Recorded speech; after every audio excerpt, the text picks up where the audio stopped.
Bonjour à tous, bienvenue à notre méditation quotidienne. C'est une grande joie pour moi d'être avec vous jour après jour, de continuer à méditer les textes bibliques avec la force que Dieu nous donne et l'éclairage qu'il nous accorde, parce que sans lui, nous ne pourrions pas faire cela.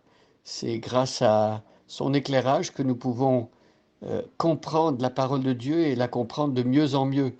Vous savez, il y a des personnes qui lisent la Bible et qui l'ont lue plusieurs fois. Il y a des personnes qui ont lu la Bible peut-être 30, 40, 50 fois et qui trouvent toujours des trésors dans ce texte magnifique.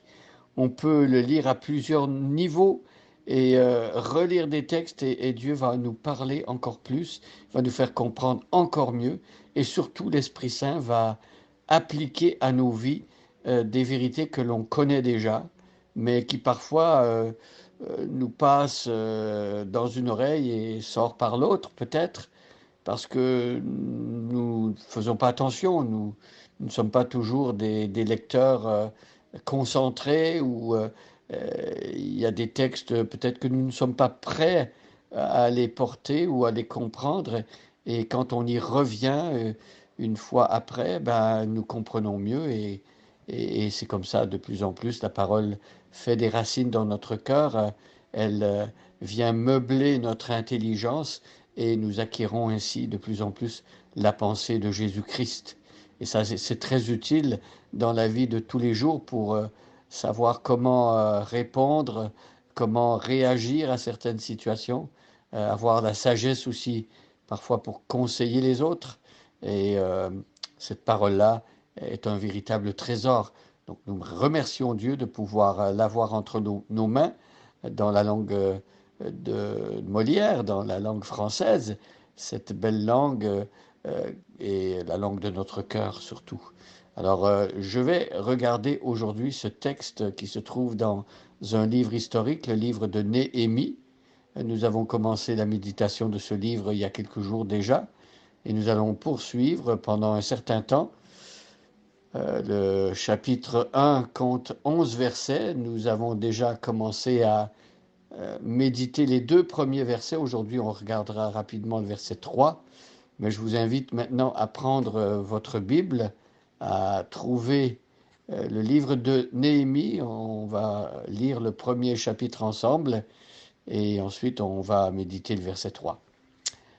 Parole de Néhémie, fils de Hakalia, au mois de Kisle, la 20e année, comme j'étais à Suse, dans la capitale, Anani, l'un de mes frères, et quelques hommes arrivèrent de Juda. Je les questionnai au sujet des Juifs réchappés qui étaient restés de la captivité et au sujet de Jérusalem. Ils me répondirent, ceux qui sont restés de la captivité sont là dans la province, au comble du malheur et de l'opprobre. Les murailles de Jérusalem sont en ruine et ses portes sont consumées par le feu. Lorsque j'entendis ces choses, je m'assis, je pleurai et je fus plusieurs jours dans la désolation. Je jeûnai, je priai devant le Dieu des cieux, et je dis, ô Éternel, Dieu des cieux, Dieu grand et redoutable, toi qui gardes ton alliance et qui fais miséricorde à ceux qui t'aiment et qui observent tes commandements, que ton oreille soit attentive et que tes yeux soient ouverts. Écoute la prière que ton serviteur t'adresse en ce moment, jour et nuit, pour tes serviteurs, les enfants d'Israël, en confessant les péchés des enfants d'Israël, nos péchés contre toi, car moi et la maison de mon Père, nous avons péché. Nous t'avons offensé et nous n'avons point observé les commandements, les lois et les ordonnances que tu prescrivis à Moïse, ton serviteur. Souviens-toi de cette parole que tu donnas ordre à Moïse, ton serviteur, de prononcer. Lorsque vous pécherez, je vous disperserai parmi les peuples. Mais si vous revenez à moi, et si vous observez mes commandements et les mettez en pratique, alors quand vous seriez exilés à l'extrémité du ciel, de là je vous rassemblerai et je vous ramènerai dans le lieu que j'ai choisi pour y faire résider mon nom. Ils sont tes serviteurs et ton peuple que tu as racheté par ta grande puissance et par ta main forte. Ah Seigneur, que ton oreille soit attentive à la prière de ton serviteur et à la prière de tes serviteurs qui veulent craindre ton nom. Donne aujourd'hui du succès à ton serviteur et fais-lui trouver grâce devant cet homme. J'étais alors échanson du roi. J'ai fait la lecture du chapitre 1 de Néhémie dans la version Louis II. Hier, nous avons vu que Néhémie, étant à Suse, la capitale de l'Empire perse, a reçu la visite de l'un de ses frères, Anani, et quelques hommes ont accompagné Anani, et ces personnes ont donné des nouvelles à Néhémie.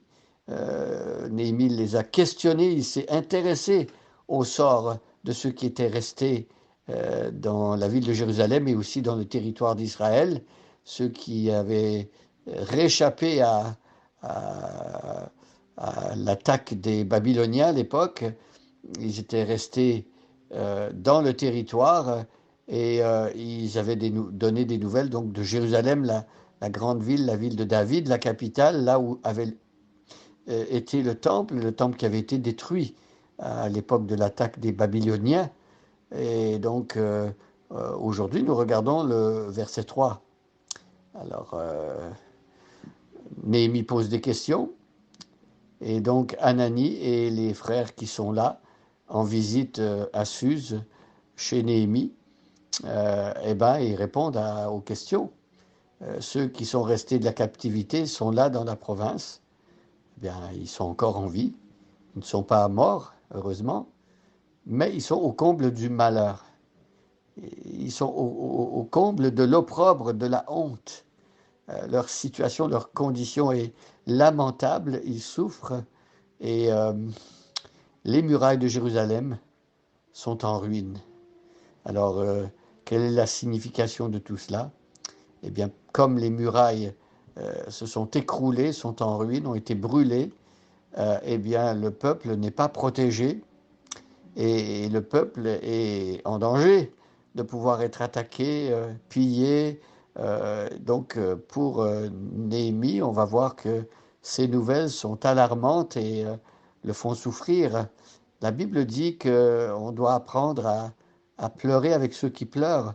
On doit apprendre à partager, prendre le fardeau des autres, les douleurs des autres, et les porter et les aider à porter leur fardeau. L'Épître aux Galates dit que on est appelé à porter les fardeaux les uns des autres et ceux qui portent le fardeau des autres accomplissent la loi de Christ. Voyez l'importance de pouvoir s'intéresser aux autres, de pouvoir essayer de se mettre un instant dans leur peau et de pouvoir justement prier Dieu et porter ce fardeau-là.